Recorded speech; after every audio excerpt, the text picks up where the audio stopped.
Mungu akubariki sana wewe ambaye umekuwa ukinifuatilia kwa muda mrefu. Siku ya leo, asubuhi ya leo ya tarehe 8 mwezi wa pili, nataka nitamke neno la baraka kwenye mifumo yako yote katika jina la Yesu. Maandiko yanasema kwamba Ezekiel anazungumza pale kwamba naye aliposema nami roho ikaniingia. Nataka nitamke mafanikio na baraka kwenye mifumo yako yote katika jina la Yesu Kristo. Kwenye kila kusudi na kila jambo ambalo ulikuwa umelikusudia kulifanya litokee, wacha nitamke kufanikiwa katika hilo katika jina la Yesu. Yamkini umekuwa ukikutana na changamoto fulani au changamoto mbalimbali ambazo zimekuwa zikikufanya ukawa unarudi nyuma kila siku.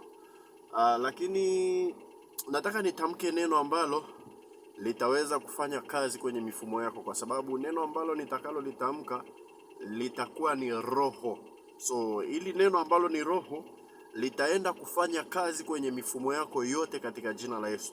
Mahali ambapo ulikuwa umeshuka chini, drop down, ninatamka katika jina la Yesu kainuke tena. Mahali ambapo ulikuwa umefika hatua ya kukata tamaa, ninakutamkia katika jina la Yesu ya kwamba ukafanikiwe katika jina la Yesu. Maisha yako yakawe ni kielelezo katika jina la Yesu Kristo wa Nazareti. Mahali ambapo ulifika hatua ya kukata tamaa, ninakutamkia neema ya kuanza upya tena katika jina la Yesu. Yamkini ulikuwa umeanzisha biashara lakini ikawa imefika mahali kayumba, lakini siku ya leo ninatamka neema ya kufanikiwa tena na kuanza upya kwenye hiyo biashara katika jina la Yesu Kristo. Neno hili ninalolitamka ni roho, tena ni uzima, likapite kwenye mifumo yako yote na kuanza kufanya kazi kwa kasi katika jina la Yesu. Neema ya kimungu ikazidi kuwa kwako katika jina la Yesu. Popote ulipokuwa umekwama ukafanikiwe. Wanaohitaji ndoa wakafanikiwe katika jina la Yesu. Wanaohitaji biashara wakafanikiwe katika jina la Yesu. Wanaohitaji watoto wakafanikiwe kupata katika jina la Yesu. Wanaohitaji mifumo yao ya kazi na elimu zikafanye kazi katika jina la Yesu. Acha ikafanikiwe kwa namna ya Mungu aliyokuwa ameikusudia katika jina la Yesu.